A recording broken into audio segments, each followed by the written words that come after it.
All right, let's look into a conversation. And joining us in the studio this morning, two guests. Dr. Nyamiobo Joseph is a corporate psychiatrist at the Chiromo Hospital Group. Good morning. Good morning, thank you. Karibu sana. Asante. Thank you for being here this morning. Muchiri Karanja is a journalist and mental health advocate, also joining us in the room this morning. Good morning. Good morning. Karibu sana. Thank you both for being here. We're looking into issues around suicide. Before we get into it, because it's going to be a bit thick, Dennis is going to welcome you to today's proverb. We'd love to get your interpretation of it, and he'll tell you where it's from as well. So just in case you're wondering, Dennis goes to a different African country every week.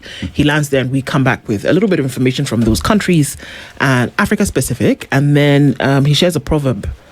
And we'd love to get your interpretation of it. Yeah, so the country we're in today is Comoros, a country that is known for its vanilla. You know, there's also a lot of fishing because it's an island country. And it is bordering Madagascar and Mozambique and the Indian Ocean. But let's go to the proverb today. A man without culture is like a zebra without stripes. A man without culture is like a zebra without stripes. How would you interpret that, Muchiri? Well, basically means without culture, you cannot be defined. Because, sure, the zebra is an animal. I mean, a zebra has black stripes and white, or white stripes and black. So in case if you don't have any culture, then you cannot be defined. That's basically what I think it means. Dr. Yeah, I think culture is part of your identity, and you don't have to prescribe to a specific culture. It could be maybe you are from the Nairobian culture, for example. So if you have no identity, you are stripeless. Yeah. Okay. But are they usually white stripes or black stripes? That's a good question. Is a zebra a white animal with black stripes, or is it a black animal with white stripes? Okay, let's not confuse Mr. Okari this morning, because clearly he's a deer stuck in the headlights. It's a black animal with white stripes. Is it? Yeah. Why not a white animal? So if you shave a zebra, would the skin be black? I think so. Or if you shave the white strips, do you mean underneath is black? No, it will be red. Okay. Oh, God. It's like trying to explain how a black cow with green grass produces yellow butter and white milk. No, it's not. Yes, it is. That's so complicated. So what color will the skin be? Of what? Of the zebra? I don't know. I've never skinned. Look. Okay, look. It's just a hide. It's like black sheep and white sheep, the color of the fur. So we can imagine that the fur and the pattern is white and then black and then white and black. But is it white fur on top of black fur, or is it black fur on top of white fur? This could go on for days. That's my a problem, God. actually. Yeah. So I guess we're trying to figure the thing out, and we should. Kenya's crude suicide rate is estimated about 6.1 deaths per 100,000 people. The age standardized suicide rate is slated to 11 per 100,000. In 2019, Kenya recorded 3,214 deaths by suicide. Men die by suicide much more than women. In 2019, the 3,214 suicides, about 2,371 were men and 843 were women. The true numbers are likely higher than the ones that are recorded for any kind of national uptake. Data from civil registration between 2018 and 2019 shows increases in suicide deaths in some years, but reporting issues make trends uncertain. Social stigma, limited mental health services, and low detection rates of mental illness contribute to the challenge. Now, those are numbers, but let's look at the numbers from the last 2 months. July, August, 468 suicides in 2 months. And if you want to use that as a sample study, if you're looking at about 200 per month, what are you looking at per year? So that's the conversation that we're having this morning. It's a horrible thing to then imagine. So we'll start with you, Dr. Tell us what suicide is. And it sounds rudimentary, but let's understand what it is. Yeah, thank you. I think first and foremost, thank you for having me here. It's a good idea that we have such conversations, especially around September, which is Suicide Awareness Month. Suicide and death by suicide is when there is intentional injury to yourself with an aim to die. And there are also other things that you can say, something like attempted suicide, where there is intentional harm to die, but you end up not dying. There is also something called para-suicide, where you have intentional harm at yourself, but the intention is not to die. And all these things are in a continuum. They might start from just thoughts, which people might call suicidal ideation. Actually, something called tedium vitae, which is maybe thoughts that life would be better without you in here. Then moving to suicidal thoughts, then ideation, then you have an attempt and a plan. And that is what suicide primarily could be described as in the mental health space. Yeah. Okay. So, suicide, until now, is criminalized in Kenya. There are conversations to say, let us remove the criminal element from suicide, because it's not for fun that somebody would engage. Right? It's not a sport that somebody says, okay, well, let's see if we can kill ourselves today. No. There usually is an underlying issue, right? And so what are the things that lead to suicide? We'll stay on you, Dr. for just a minute. What are the things that lead to somebody imagining that they could cause themselves harm leading to death? Actually, regarding criminalization of suicide, this year is a landmark year for us because in January 9th, the penal code was repealed by the High Court judge to decriminalize it. So now the matter is in the National Assembly to finish it up. And this is to explain, because it's almost like if someone came here with malaria, you start bashing them for having a fever. So suicide in itself is a symptom. And a symptom of an illness should not be a criminal offense, because it leads now to more and more stigma, starting with self-stigma and thinking that I wouldn't talk about suicide because I would be sentenced to jail for 2 years if I had an attempt. And things you asked about, things to watch out for. First and foremost, most people who have suicidal thoughts and suicidal attempts have a diagnosable mental illness. To say that actually up to 90%, if they were to visit a mental health expert and some assessments were done, they would pick an illness that would be treatable, and these suicidal thoughts would disappear. I'm sorry, I need you to repeat that last thing that you've just said. 90% of who? Up to 90% of people who have suicidal thoughts have a diagnosable mental health condition. Okay. To mean that it is a symptom, and it's not that it's either bad behavior or that they are sign of weakness, or it's maybe culturally thinking that they have been cursed. No. It is a medical diagnosable illness. Okay. Yeah. Muchiri, Yes. you're a journalist and also an advocate for wellness in terms of the mental health space. What have you seen that would say there's a problem? What have you seen? What have you experienced? Thank you, and thank you for hosting me. Allow me to just revisit the figures first. When you talk about percentages at 1.6 in 10,000, it sounds so slim. But let's break it down further from WHO that says that one person is committing suicide in every 20 seconds, as we speak. In the world. In the world. Yes. And for every one person attempting suicide, there are 20 people. For every one person who kills themselves, there are 20 people trying to do that in 20 seconds.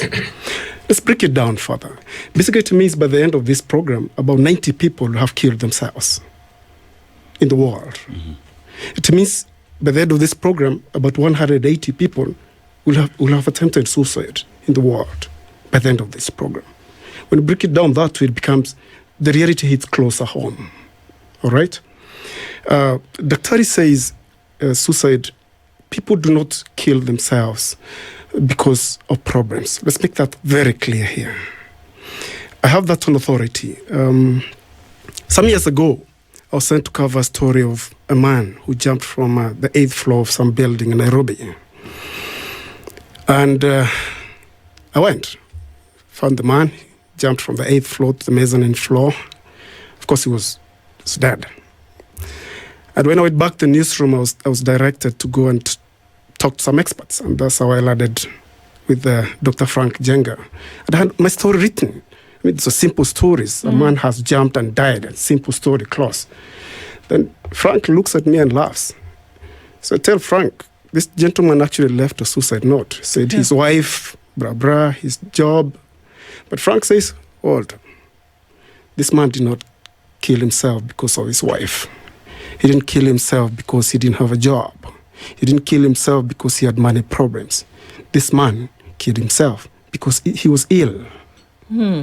right? So we had an argument back and forth with Frank, and that was an eye-opening moment for me. You could call it my Damascus moment as far as suicide is concerned. And I realized that most of us actually do not realize that we actually attach the wrong reasons for suicide. We say people died because they had no jobs. People died because they had problems at home. People died because of relationship problems. Dr. has just said it right here. People do not kill themselves because of problems.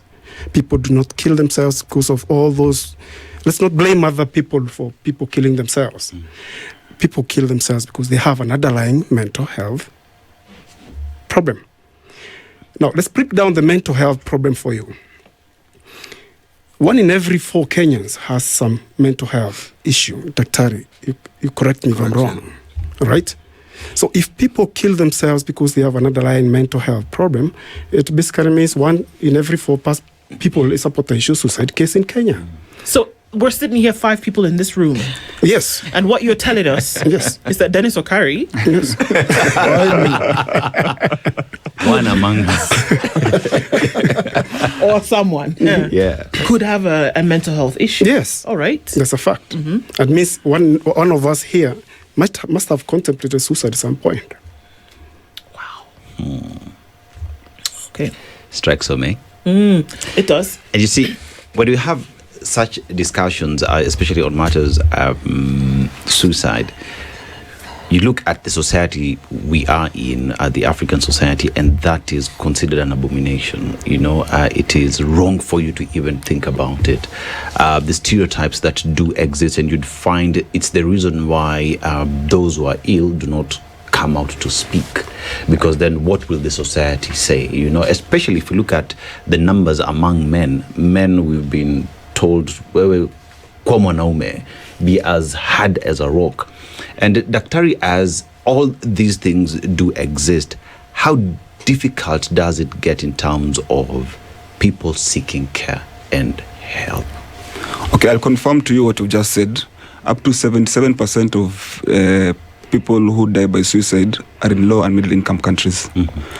And most of deaths by suicide are up to 20% are from pesticide ingestion, which are in agricultural areas. Wait, what percentage again? Up to 20% of death by suicide globally. Globally, pesticides. Is pesticide. Okay. Yeah. So to mean that most of these deaths are happening around low middle income countries where there's agriculture, where there's, apart from that, also things like poverty, things like, now we talk about culture. We spoke about culture earlier when we started. And the culture around the Africans, for example, is that mental health and mental ill health is maybe witchcraft. And that in itself is stigmatizing. People will argue that maybe mental health and mental ill health is a Western issue. But if you were to look back into our true African culture and identity, you will notice that even back in the day, there were some ways in which our forefathers used to treat mental ill health by having barazas, sitting down together and discussing. Talk about it. Yeah. Okay. And even debriefing. One of my teachers used to tell us that in the African work week, it was a 4-day work week. And then at the end of the 4 days, you would sit at a baraza maybe in a soko, in a market, and discuss issues around people. There's that lady who had a pregnancy. Where is she? Or she gave birth. There's that gentleman who I can't see what happened. Or he did that. He did. And all those discussions and the decompressions are what help people and prevent and promote mental health. So once there was a mixture of our culture with other cultures, that's when maybe problems started around mental health, and now coming up with stigma and thinking that probably this is a problem. So the more we talk and destigmatize it, the more we understand that this is a problem that can be solved, and it's very treatable, just like how pneumonia is treatable, the easier it is for us to move forward. So how do you do that? Because this is a thing, and we must be honest. I want to come to you in a bit, Muchiri, but from a physiological, psychological, psychiatric point of view, we talk about it being an illness. We say that it is a disease. Mental health will manifest as a disease in very many ways. But it's difficult for us to connect with that because how we have associated with disease is I will see a physical representation of an illness. Somebody will have a fever, I can touch their warm. I will see maybe somebody is vomiting, somebody is shivering, and I will see physiological manifestation of that, right? Yeah. So it's difficult for us to reconcile with somebody having a disease or an illness that we cannot see, touch. Okay. How do we now become more sensitive to that with an understanding? We started very clear self-care practices. If you notice any of these self-care practices in your life are worsening, it's a good idea to get assessment. So let's say, for example, you're not having adequate sleep, recommended 7 to 9 hours a day. You're not having a good balanced diet. You're not communing with people around you. So it could be a golf club. It could be maybe a reading club, and you're not going to church anymore. It could be that either you are also unable to do activities of daily living. So you're not able to come to work, and people have noticed that, and they start saying, oh, Dennis is becoming a bad employee. Or not able to go to school, and they're saying, oh, this kijana is now a naughty boy. When you notice any behavior change, you notice that you are unable to relate with people around you. That is a time to, especially if it is persistent, consistent for a couple of days to weeks, to a point that it affects your functionality. So relationships, work, or school. So this is a disease, but it's a disease of the mind. The mind, yes. Okay. My question is, okay, so you said out of 4 people, 1 has mental health issues. How do you diagnose yourself? What are this? So if somebody is just sitting at home and they're thinking about this, like everybody else has, everybody has issues, different issues. You've got work issues, relational issues, marriage issues, and all sorts of things. But how then do you diagnose yourself and tick the boxes and realize, wait, I'm actually on that threshold that might lead me then to do this? What are the symptoms or signs? How do you do that? Gladly, as you said, nowadays there's a lot of AI and internet. So even, for example, in our website, Chiromo Hospital Group, there is what we call self-assessment tools. So you could, it's almost like having a mirror in front of you. You can decide to look at it every day, every week, every month.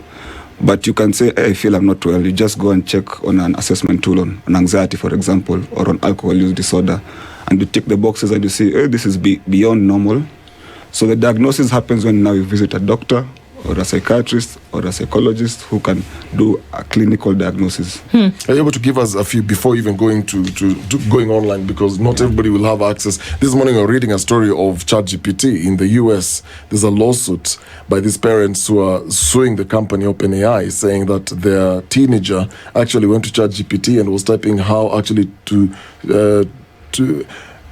it's difficult how to commit suicide. That's the time we were used to. Then from COVID, things changed to die by suicide. And actually, ChatGPT was actually telling this teenager this is how to do it.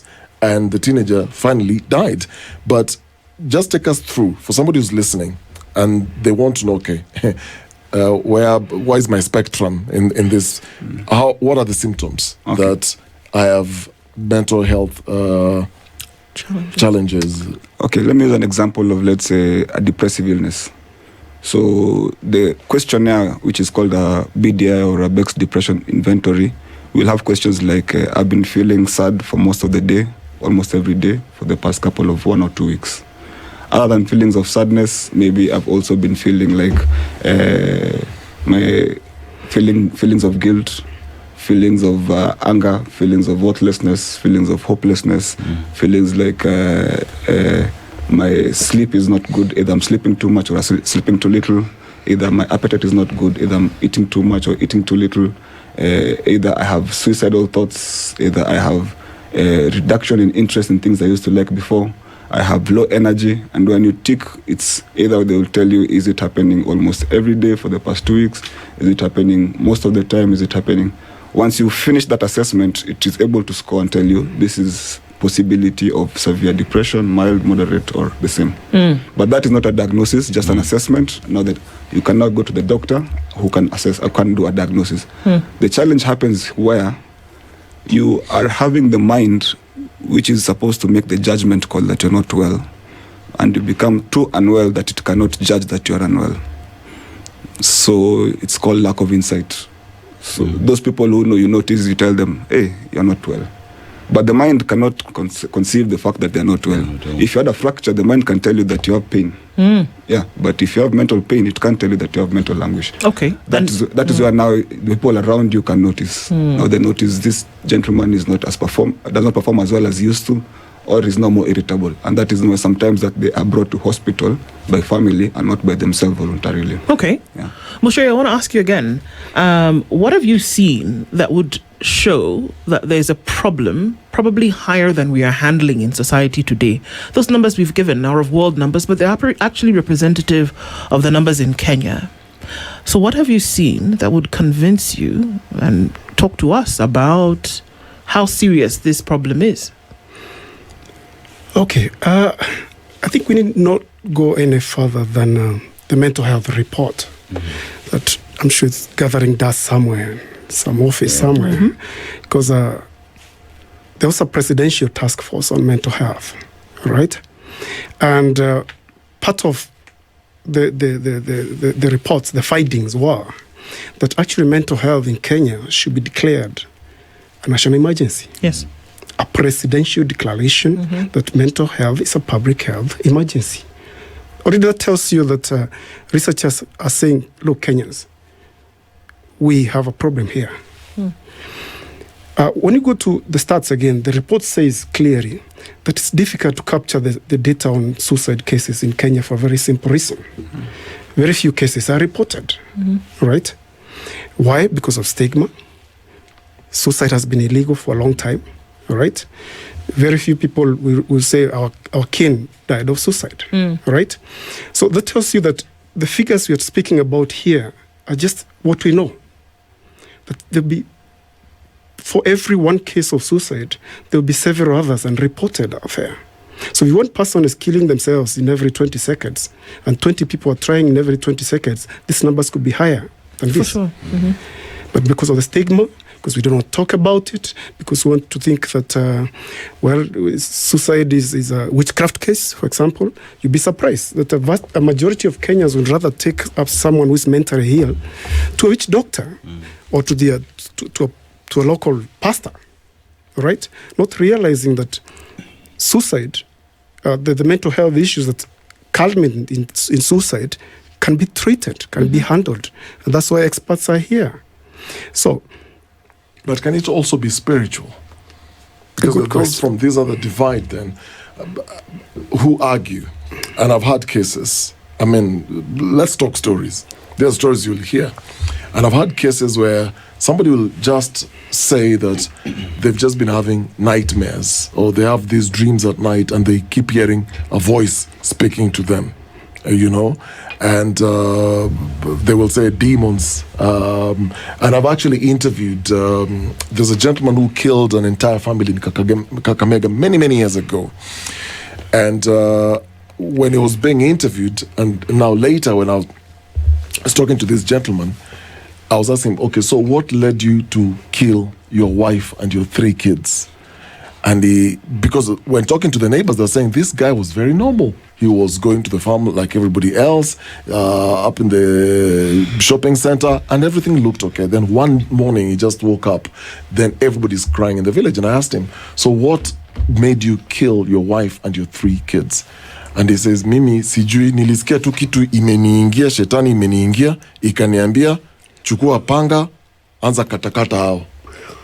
And so that's the explanation from this person. And so then the argument is, can it also be spiritual as much as it is, Yeah. I don't know. That's why I'm personally conflicted at times with this, because it cuts both ways. If you speak to people of the faith, they will say, yes, this thing can be spiritual. Then scientists will say, no, this thing is very, very much about your mental health. It has nothing to do with your spiritual being. Actually, there is a spiritual component to mental health.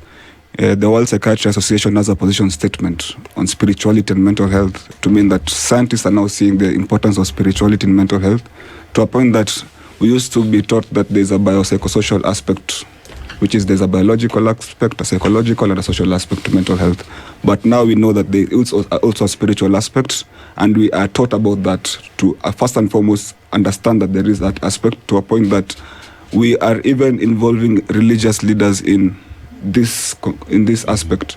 There was a very huge forum, I think, beginning of this month or last month at the Aga Khan University Hospital, where they met the Interreligious Council of Leaders to help them understand mental health. Because most people who suffer mental health conditions, as he has rightfully said, will go to their spiritual leader first. So if they even told us that most of their prayer requests are of the mental health nature. So if we pick them from there, it's easier if we work together and understand the spiritual component of mental health. We are able to catch more people with mental health conditions and treat them. But now the challenge comes in, Muchiri. If that is what is now coming as a prayer request, like you're saying, and you're maybe talking to the clergy, how then do you treat it? Is it by prayer? Is it by medicine? That's a good question. Look, it's good to believe. Faith is good. You cannot survive without faith, because faith gives you hope. It's good to involve, and it's good that we're involving our spiritual leaders in matters suicide. Why? Because it's our spiritual leaders who interact with Kenyans every Sunday, the whole day, from 8 to sometimes past midnight in Kesha, that is it. So it's good to involve them, because they are the ones to notice when Muchiri, I saw you in church today, you didn't look so well, right? Or Muchiri didn't come to church. Or Muchiri was used to coming to church, is now turned to alcohol and drug abuse, right? So they notice the symptoms, right? So it's good to involve them. But at the same time, it's also good to have some faith in science also, right?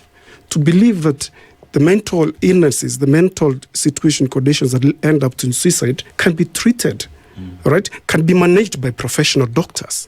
So as much as we believe in the power of prayer, let's also believe that also God has given these health professionals the power also to help us cope with some of these things. So Muchiri, as we talk about this collaboration between the faith actors and doctors, right? It is a mix that hasn't been there for a while. But now look at it from a perspective of a patient who then one would say, I only believe my pastor, right? So how do we have these conversations such that they understand that there's this collaboration that works together? Because also there has been, before there has been allegations rather that pastors want to do their thing and the medical fraternity want to do their thing. Are we having that conversations as both the church and the doctors? And are we also involving the patients or the public to know that we can do both? Are you seeing those conversations happening? I think you're right.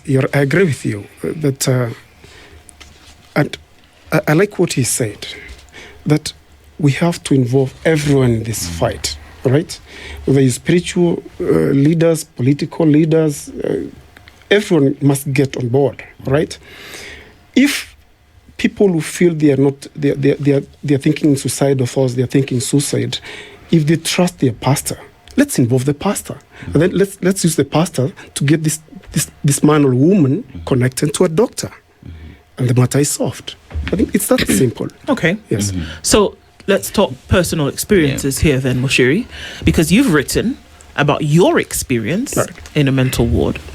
You've written about your experience with mental illness and attempted suicide. What is that about? Well, that's a tough question. Okay.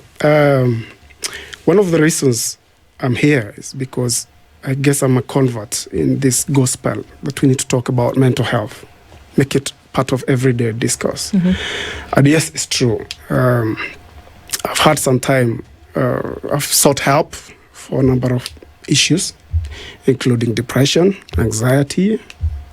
And yes, it's true. I've been to some facilities in Nairobi to address some of issues, from anxiety to depression.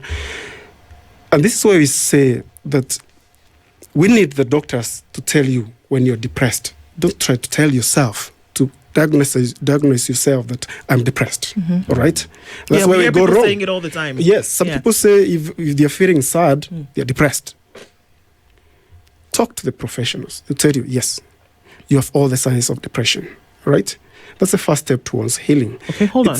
It's sense of courage. What were the signs for you? Because you know why this helps, Muchiri. Good question. Is that people will, could it be that this is where I am? What were the signs for you to know that it was not just triste on a Tuesday, or sadness on a Tuesday? Blue Monday. Oh, yeah, exactly. That you were actually, what did you do? What did you engage for you to know that here I am and things are not so good? Well, I think for me, I would like to think that having suicidal thoughts basically is not about taking a rope and putting it around your neck. Sometimes you might have some suicidal tendencies, right? It could go to heavy drinking, all right, where you don't even care about tomorrow, all right, because you don't think there's tomorrow anyway. So you go out there, you drink heavily, and someone will ask, why are you behaving like this? Why are you behaving like this not tomorrow? You're being suicidal here, all right? It could be just those deep depression moments where you wake up in the morning and you have a very good job, you have a very good family, but you simply don't feel like facing the day.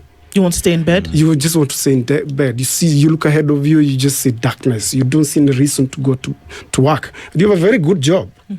You don't feel like anybody cares anyway. And you have a very good family, very good friends. So you just lie there, you're all alone, nursing this darkness, fighting. And would there be alone. something that would trigger these feelings for you? Was there something and that you realize, or an incident that would make you start to feel this kind of way? It's tough to tell the triggers, and that's where the professionals come in. It takes a lot of counseling for someone to take you through this and tell you these are your triggers, okay? It could be anything. It could be a thought, right? It could be just a thought that, I feel so lonely today. I feel so useless today, all right? It could be just a thought like, oh God, I don't like what the boss said to me yesterday, so why bother going to work today? It might sound, it's actually irrational. When you get over it, you realize some of these things were actually irrational. Yeah, it could be a phone call. It could be just simple triggers. Yeah, it's not an earthquake moment as such. All right.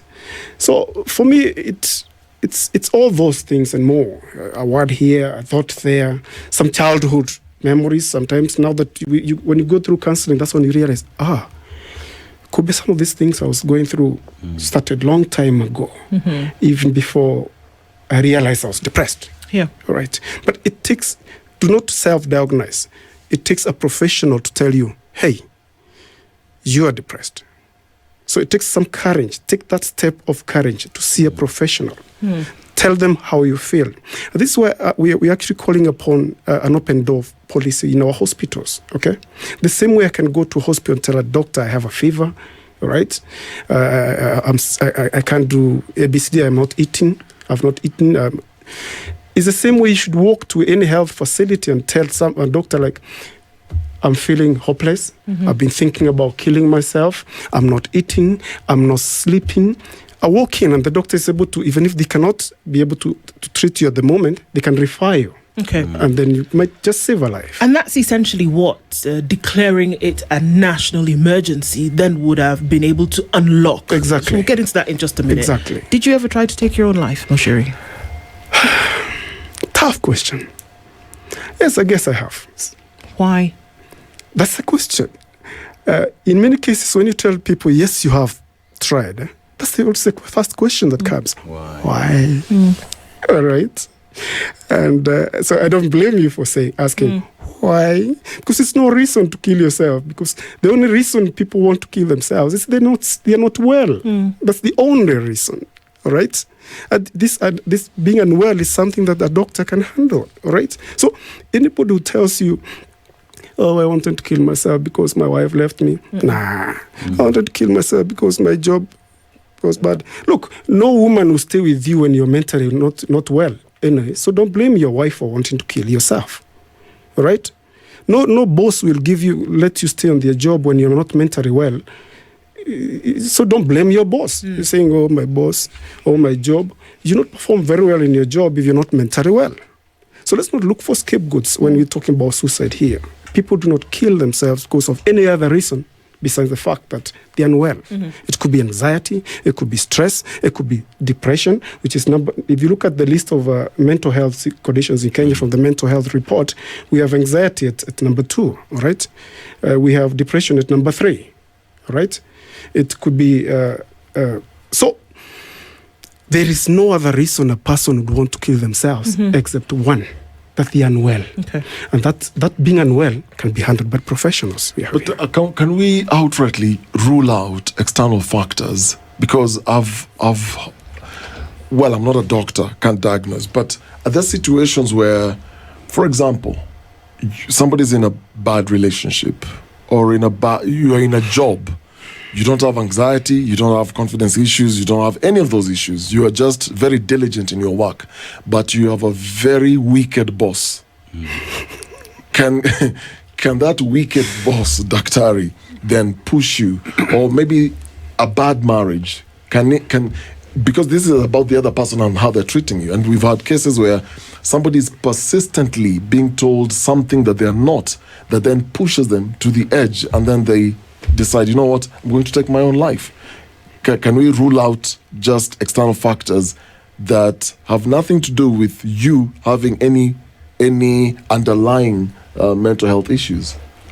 It's difficult because, as Muchiri said, there's the concept of the chicken or the egg, which came first. Is it that you became mentally unwell and now started seeing your boss as wicked? Or was it a trigger? Or is it that your boss was wicked and then you became mentally unwell? Okay. Or the boss was mentally unwell? Yeah. There are a lot of factors there.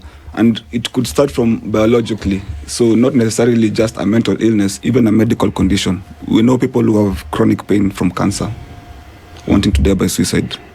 It could be something like someone who has a thyroid problem and the hormonal imbalance causes them to be depressed and want to die by suicide. It could be something psychologically from when you were a child. Maybe you went through some traumatic events as a child, or maybe during the bomb blast you were somewhere there and you struggled with PTSD since then. It could be these social issues now you're talking about. So it's difficult to know which came before the other, but they are confounders, and they can be precipitators or they can be perpetuators towards suicide. So you could be unwell and then your boss adds in, and then your wife adds in, and then everything else adds in, and then that happens. Let's talk about students in this case. There's a report I'm reading here in Kenya. It's a cross-sectional study that looked at 3,000 students. These are participants from various regions in the country. And it says 26.8% had experienced suicidal thoughts, the ideation concept you're talking about earlier. Then 14.9% had made suicidal plans. And then 15.7% had attempted suicide or self-harm attempts, or at least once. And they're looking at universities in Kenya, and 17.1 had suicidal thinking, 5.9 had suicidal planning, 7.8 had attempted suicide. And you're looking at a generation currently, and it's very, very detailed, but you're looking at the age group, and it's saying the age disaggregated is basically Gen Z. Example, Kenya's 18 to 25 or 25 to 30. If you're looking at what we have currently in our Kenyan society that is leading then for a lot of young people who are not necessarily in marriage, they may not necessarily be in serious relationships, or the idea that you have to take care of children, you have a lot of the responsibilities that then, because you are so overwhelmed, then you may end up having these thoughts. In your opinion, I guess this is for both of you, and maybe I'll start with you, Muchiri, because you've looked at data. When you're looking at this age group, that then we are saying is very, very, very, very exposed. The other day we were just talking about, a lot of times you wake up at 2 in the morning, 3 in the morning, you go through TikTok, you go through the live links, you have a lot of young people who are actually not sleeping. So there was even a conversation around what is it called when people can't sleep at night? Insomnia. There was that idea that there are a lot of young people who are suffering insomnia, and then it leads to depression, leads to all these suicidal thoughts and whatnot. When you're looking at all this data, what currently can you then say is happening in the country with this age group? That's a good question. Let's start with this argument that it's okay to be unwell. it becomes not okay when you cannot function, right? Right? So all of us have we're not all 100% well, right? But we only it gets bad when you cannot function because you're unwell, right? Right? Right? Now we go back to the youths again. They're killing themselves because they have reached that point where they can no longer function. All right? They get that depression, reach a point where they can't function no matter anymore. All right? Is the social media contributing to this? Yes, it is. Because simple research will tell you that social media leaves you more lonely. Unfortunately, that's where all our young people are right now. That space of loneliness. That space, that empty space where their best friend is their phone. Right? That lonely space where you the world makes you think you're the last. That the world has already moved on, you're left, you're the only one left. All right? That space where everybody makes you think that I'm the least in this world. Everybody has moved on. Everybody's driving good cars. Everybody have a good job. Everybody has a good relationship. That's the social media. That's where these guys are. As a result, by the end of the day, they're lonely. By the end of the day, they're anxious. By the end of the day, they're depressed. By the end of the day, they want to kill themselves. Dr. Maybe I can chime in on that.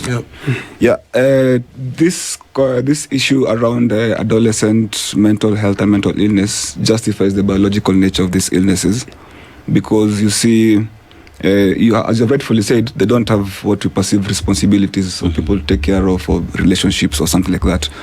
But if, let's say, for example, I was to go to my clinic and see my patients, we have noticed that up to 50% of, even if it's a 45-year-old, up to 50% of adults, if you take a clear history, there is a likelihood of a child or a teenagehood illness that went untreated or undiagnosed. So you will notice that maybe at that time, it was told that this boy now started becoming very naughty. This boy's performance in school disappeared. This boy was now not being able to take care of himself. And it went undiagnosed. And then of a traumatic nature. Something of a traumatic nature may have happened? A mental health illness might have happened that was undiagnosed. Okay. And then they went through life, and now they had a diagnosed one later on in life. So these adolescents in themselves have biological predisposition to any mental illness. Yourself, anyone, let's say the lifetime prevalence of depression is 4.4%. So you have a 4.4% chance of having depression even if there's no biological reason for that. And are there mild, medium, or the mild and then severe cases of depression? Yes. That you could get mild depression and then you could essentially overcome that. Is that possible? Yes. People. There are some of these syndromes go untreated, and people might live through them, or they might have a long, prolonged illness of this kind. Okay. So, Dr. let's look at the numbers. Now, let's look at the population that you have in the country. Majority of them are the young people. And if we look at the adolescents and the undiagnosed conditions, that tells you that at a later age, we need to focus more in this demography that people would assume have no responsibilities, anasumbua to schoolie and whatnot. But let's look at how we're starting to have this conversation with these young people such that they are able to speak. Are we creating environments where it is easier for a young person to go to the parent, or even just to say, I want to go see the doctor because I'm not feeling okay? We keep on saying it is okay not to be okay. But it ends there. We don't go further to say it is okay not to be okay, but go seek for assistance. So in terms of even the research that you are doing, we have the numbers, like you said, that report is just gathering dust. Are we doing enough to having these conversations, and are we seeing more Kenyans seeking assistance? Yeah, to be honest, I think we are trying. And I think the easiest way to do it is to speak their language. So you can't speak to a young boy the same way you'd speak to an adult. And that will mean for us to start using social media platforms more frequently to bring this awareness to them, to their doorstep. You will be surprised that most of the patients who come to see us voluntarily are young people, because they are not afraid to say that they're unwell. They will walk in, and then their parents will follow them later to say that, hey, I didn't know that this gentleman was coming to hospital. So in as much as they are struggling, it seems like they might have more insight than the elder generation. And maybe social media has a way that it has played, and that is where we need to tap more and more. Okay. We have not done the most, but we can try. And of course do better. So let's look at this report that came out. It was right around the time of COVID. That's when this national report came out. And when you look at matters governance, Muchiri, that when a national emergency is declared, what you essentially do is that you then give the president of the day the opportunity or the permission essentially to unlock resources that would then do something to handle that problem. So you're basically saying, okay, fine, open the purse. And this is what was needed, because the way you can walk to a level 2, 3, 4 and get primary health care essentially is what we are saying, because of the nature of the problem in Kenya today. If you're feeling a certain type of way, if somebody in your family, your close network has noticed there's something going on here, you should be able to walk to a lower to mid-level tier hospital care facility and find somebody who will address the issue the same way they would address stitches or a headache. Is that what we're saying? That's true. Okay. That's true. And why then do we see that this does not happen? Are we not taking it seriously enough? Do we need more people to be taking their lives by suicide? That's a good question. Look, I think we've gotten our priorities all wrong. Because if you look at the investments that we're putting into education, into water, sanitation, agriculture, billions of shillings, right? But if you look at the investments we put into mental health of this country, it's negligible, all right? Yet, a country that has been declared a mental emergency case ought to be putting more money in making sure that the countrymen and women have good mental health, are not thinking suicide, all right? So one would have expected that once this report was out, somebody would have taken it very seriously and started implementing it immediately, all right? Including putting more resources in training psychiatrists, all right? Putting more resources to expanding mental health programs, all right? Even simple things. I remember that report, one simple recommendation: conduct a happiness survey for Kenyans. Find out, are Kenyans happy or are they anxious out there, right? Well, we've had just opinion polls only doing that kind of survey only. But they only do about, are you happy with The political governments. party A, political B, or all that, all right? But simple things. So one would have expected the government to put its money, invest more in the health of Kenyans, mental health of Kenyans, okay? But we only talk about mental health and suicide when someone kills themselves, all right? Or when someone kills someone. That's when we get all this conversation about mental health, about suicide. So we are not doing enough. That's what I can say. More needs to be done to implement this report. More needs to be done to make sure that every Kenyan out there has access to mental health, the same way they have access to getting treated for malaria and all that. More needs to be done to train more mental health professionals, more psychiatrists like Daktari here. Put them at the grassroots, those dispensaries, the lower level hospitals. Nobody has to travel all the way to Mathari or to a hospital in Nairobi to get diagnosed that they are depressed, for example. Yes. Right. Yes. I mean, important for us to have these conversations because it's the reality of the day. Right. And that if people can get help, and that's the way to look at this. If folks can get help because of a situation where it's dark for them, then we'll have the conversation and we'll keep talking about it until we see the numbers reduce and until we get comfortable as a society talking about the things that we are uncomfortable to talk about. So we want to thank you both for being here with us this morning. Thank you very much. Dr. Nyamiobo Joseph has been here with us this morning, as well as Muchiri Karanja. Thanks for sharing in this conversation. Thank you. It's 8:02. Good morning. This is the Situation Room, the only way to start your day.